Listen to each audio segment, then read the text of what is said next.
Well, hey, here we are. I'm going to continue the tuning fork wrap because a lot of people I posted pictures don't quite get it. So what we have it here is a 3-meter long main shaft and the fork, which is 1.40 meters, which allows for full revolutions. Just so you'll know, what we've done is we've improved things. We've now made these bushings, instead of, it used to be a 300mm block with big cast iron bearings here, which weighed a lot more. It was 30 kilos. And we've lost half of that by simply doing this. What you see here is the attachment that goes to a pair of flange bearings that's on a turret bearing so that it can be solid mounted. This is removable with 3 bolts on this flange so that you can hang it, because predominantly I hang these.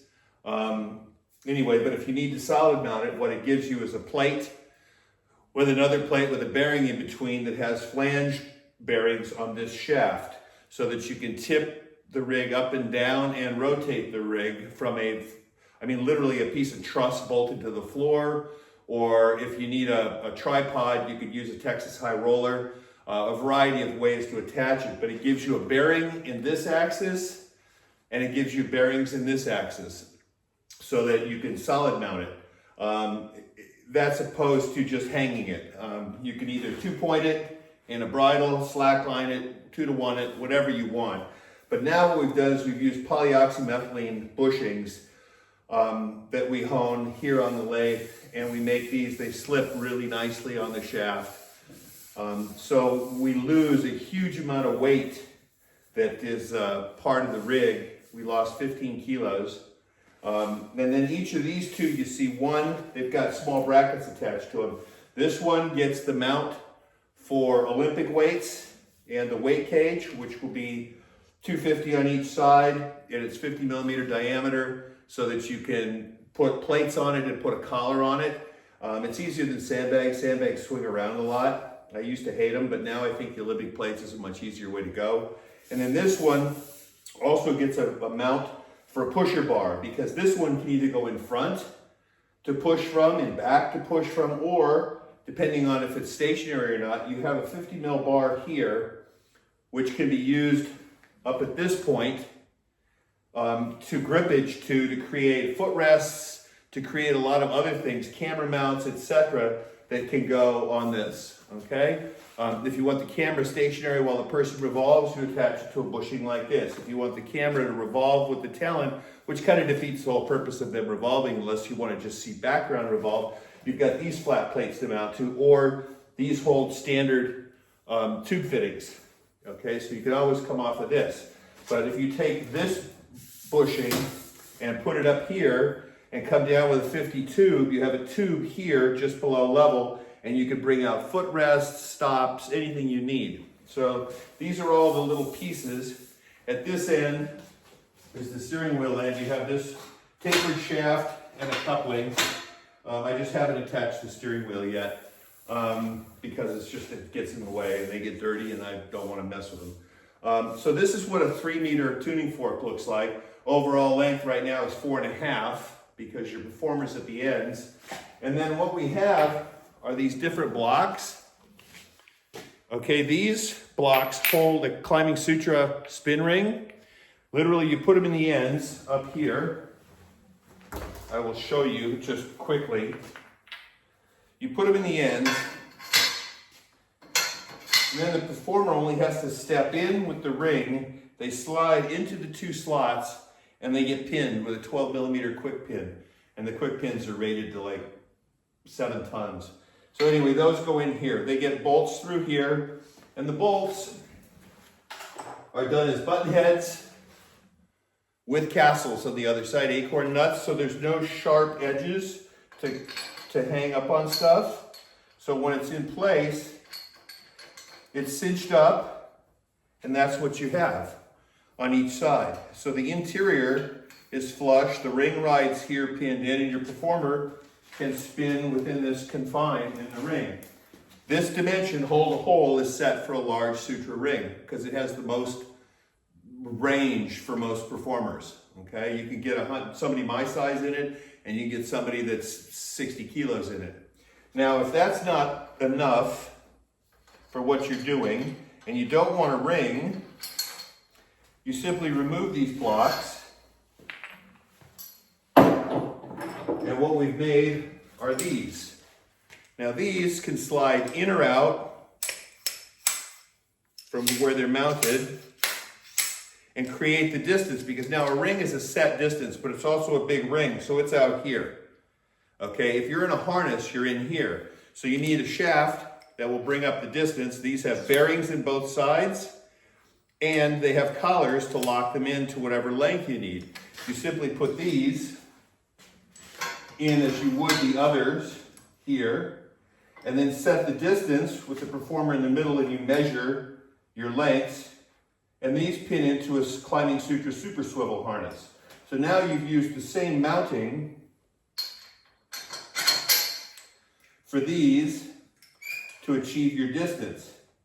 So now you could be super swivel, if there's one on the other side, I'm not gonna put them both in, and what you've created is a way to come in or out depending on the width of the performer.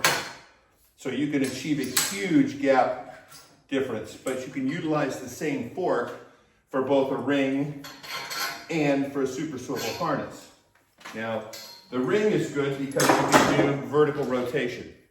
But depending on camera placement, you can do the same thing with the fork in a super swivel. They just plane out and you shoot from the front, and they rotate this way. If you don't want to do that, you use a ring, and they can vertically rotate. They can pivot forward summies or rear summies, as well as rotate along this main shaft axis. So this is what we've done. We've improved the design. Number one, because we could bring everything in-house manufacture-wise. Having to take certain parts like the bearing block, having it all CNC'd with so many repetitive holes in it, and the dovetailing of the 8mm plate, and then using because we've gone with the concept of a larger main shaft, and I've made them this way for a long time, the larger the diameter, the stiffer it is. And it's also the thinner the wall thickness I can run. So instead of a 50mm tube that gets bouncy and boing, boing, boing while you're on it with weight, I use a 75mm, which is incredibly rigid and slightly larger diameter. Since it's not on camera and it's not in the way of a performer, nobody cares. This is 50mm. This is 50mm seamless, and we bend it in our mandrel bender. Actually, it's not. It's just a normal die bender. But because of the wall thickness, it doesn't deform. And then we put it together. We do them in 2 halves. And then we put it together with a slug inside both ends and orient it perfectly, and then we gusset it along the center line, top and bottom, to the collar. The collar has adjustment points so that you can slip it on and off and then snug it so that it has no play in it. I mean, right now, it has a slight amount of play because otherwise you couldn't slip it on and off. So what you do is you snug everything down so there's no more play in it when you bolt it on. So this is a long enough one to where if you're here, your feet will never hit. And even if you're here, your arms outstretched, you'll be hard pressed to touch this piece. Now understand, this is all normally covered in foam. We don't bother to powder coat these. I can't powder coat the main shaft because the tolerances are too tight, and the paint interferes with the bearings, and it interferes with the fit. We are limited to how perfect the tubing comes. I can't machine a 6-meter or 3-meter piece of tubing perfect. So I have to purchase very high-end tubing that has extreme tolerances, and this happens to be stainless steel, a special EN stainless steel that's used for high-pressure pipelines, and it holds the best tolerances, and it's also ridiculously strong, and I can get away with 2.5mm wall without it flexing. Some flex happens here in the end because this is normal carbon steel. I can give you the EN number, but I won't bother.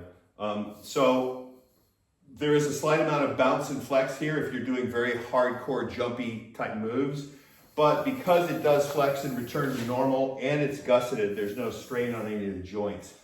And this collar is 250 long, so the tube is captured in here, and all the way it's bolted to this tube is horizontally through the tube, and inside there's a standoff welded to both insides, so you can't crush the tube by tightening that bolt.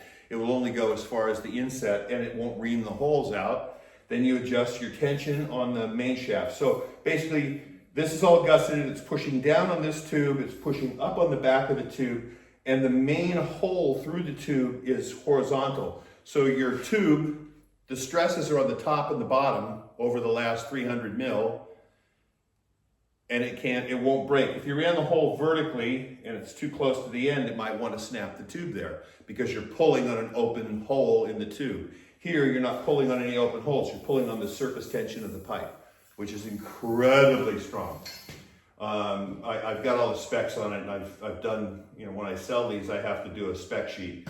But needless to say, EN 235 is the minimum standard we use on this tubing, and this stainless here is even higher.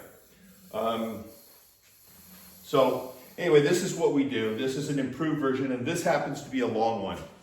Okay, there are short ones, which are just literally here, which can be with a ring for spinning. The performer can come up, and when they're parallel, their feet go up to the tube, but they don't go any farther. They can't rotate salto style. But depending on what you're doing with your actors, it can be much more comfortable because they can have a footrest. We bring that up to here, and there's a footrest here for them. They can be laid out, they can spin, they can recover. It's all about comfort. And depends on what you're doing. These can be from 3 to 6 meters long on the main mast. But what we've done is they're all modular. They come apart in pieces. You pull a pin, and they come apart. That's how we try to do it. Let me get on the other side of this because it's hard to pull it off. So there's the fork end of the world, you see, which the spare ends go into, depending on what you're doing. And then this is the mounting end here that goes onto the main mast. Okay, so that's a modular tuning fork. So I can take it apart into this piece, the main mast, and each of these bushing bearing / items are separated and can be packed away. So basically I don't have to transport a whole assembled giant nightmare. I'm going to put this as the beginning of some video that I'm going to clip in, which is just showing a tuning fork being used. It's nothing spectacular because unlike Fight Team, we don't have dedicated videographers and stuff to take shots of proof of concepts and of rehearsals.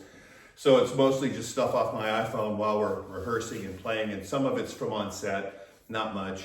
But it just shows you how they work and what they work with, and there's a ring in this one. I think the ones I'm clipping in, it's a ring and a short fork because we didn't want any somersaults. We wanted them to parallel out and be able to come vertical. Parallel out and come vertical. And then rotating along this axis, along the fork axis, as well as we could spin them when they're vertical tumbling. The steering wheel end is not on this one, as I mentioned, because it just gets in the way. And it bolts, all of it bolts up. And what we've done here is, as I said, this gets flange bearings mounted to basically a Lazy Susan, if anybody knows what that is. Basically, it's just a big flat rotating disc, and that can mount to anything. So you have bearings in this plane for right to left, and you also have your seesaw bearings on this shaft that are flange bearings that bolt right up to it.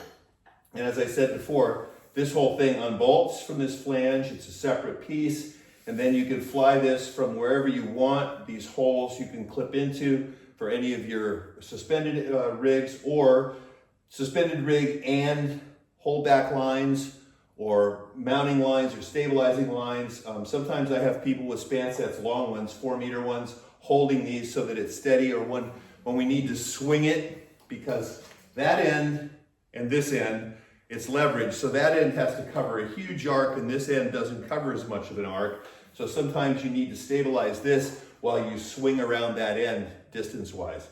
So all these things have been accounted for. And you'll see some applications. I like to run these on slack lines for movement, or double slack lines. It depends on if they need to rotate. If you need to rotate in the flat plane this way, you got to have a single point, obviously. And if you don't, you can bridle it onto 2 slacks, and it'll be very, very stable in this direction as you move, and you can go up and down, and the people can spin and salto, so you've got control over your actions, especially if you're trying to do it at speed. Anyway, I'm going to put this before I clip in some video, and as I said, it's not amazing video. Everybody's going to be like, oh, that's boring. And it is, unless you're interested in how these things work. Oh, there's some tape residue. I'll have to clean that up. But you get the idea of how they work. And obviously every instance is different. This one can do 99% of everything you want. It's only 3 meters long. And you can block off the summy function if you want by putting a bar across it. And since it's standard tube fitting diameters, you can clip a bar in so they can't go around, and they have a footrest as well. So that simplifies that. You pull that out and you can have them do full saltos in any direction, okay? And the main thing is it goes from a suture ring to a super swivel harness. So you aren't tied into one specific device, depending on what you need. And it's a momentary change from these, which adjust for the length and pin. Everything's done on quick pins. And these go onto the mount for a super swivel. Or the mounts, which literally the performer just backs in and you drop the pin through.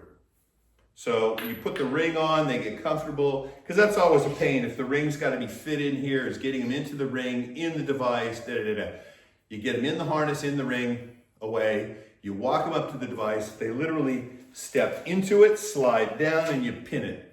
Done. So you can change either option with one device. And that's what we do. So here's just an example of one. This is mine. It's only a 3 meter. You really don't need 6s these days, but it depends on what you're shooting and how high you need to go and what your options are. On the last show, the one I got pictures of, the video of, we needed a 6 meter one. We needed it long to remove everybody from the zone, and it enabled us to do a lot of different stuff. The shorter one, and especially lighter ones now, you can use for tighter situations on sets and things. They work nicely, and then you can make them even shorter if you'd like, for what I call combat forks, where you can put people in a ring and make them extremely short on the other side, and that way you can push and pull them in and out of situations for fights and movement. And this is all in the typical hip picks, with the mast coming out the back. Now you could orient this if you wanted to change the style. You could orient it so they would be facing this way, especially if you have a ring, but you can't do it with a suture harness, but you just have to put the ring, you'd have to make a different fork that comes, instead of on both hips, would come off in this direction to mount. So, you know, with a ring you can spin, with a suture harness you don't have that choice. I mean, the fact is you could even use a normal harness. These pins allow long enough to get somebody in a normal Hong Kong harness in here, and because they're double bearing, these rotate, your harness doesn't have to swivel. It's kind of redundant, super swivel and these could be fixed and not rotate, and you'd still be able to swivel in a super swivel. I just put bearings in them to make life easier, whatever spins first. The reality is you could have a fixed harness and literally put a shackle through here and then clip it to the normal harness, and this would rotate in the bearings and you'd achieve the same thing. So this way gives you options, because not always do you have everything you need, okay? And I'm gonna clip this in. We're playing with our new tripod that follows me around because I get fucking tired of clicking on and off and dicking around. So that's just today's deal. And then of course over here, we're busy putting another base plate together for the ratchets, trigger boxes. This is how we do it. There's subcomponents, subunits, everything's through relays. You don't usually see this. Most guys don't run relays on everything. Power distribution's all here. It's all done and wired. And then this whole subplate with the valves and all this drops into a large Pelly case, a 1730 Pelly, and bolts in. That way you can take it out to work on it. You're not stuck working in a box trying to get at stuff. You just lift this whole system out, and then you work on it. But yeah, that's the base plate, and then the valves and everything go here. All the electronics go behind the panel. So we're working on that as well. Anyway, tuning fork, some other shop projects, and we'll clip this in on a little video. Okay, let me see if I can find my on-off thing on my bobber. Let's see if it actually functions. All right, thanks for watching, and yeah, I'm sure you'll have all sorts of shitty comments about the quality of the video, but it's just proof of concepts and show you how you can run it on a slack line, how you can solid mount it, what some things you can do. And I repeat, it's a small one. It's a long one, but it's a small U. It's a small fork, so it's not designed for summies. Okay?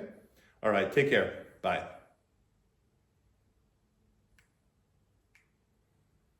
Well, doesn't appear to be working, so I'll just turn it off here. Action. Turn your heart.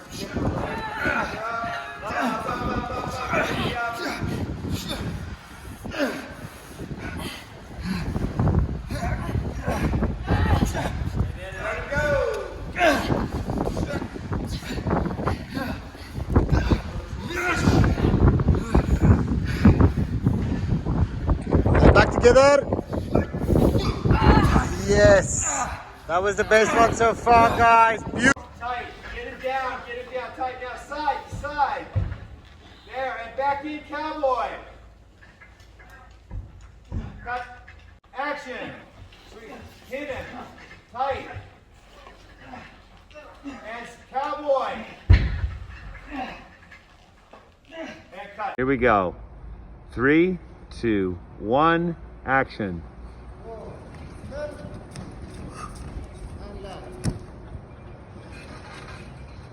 Here we go, and 3, 2, 1, action.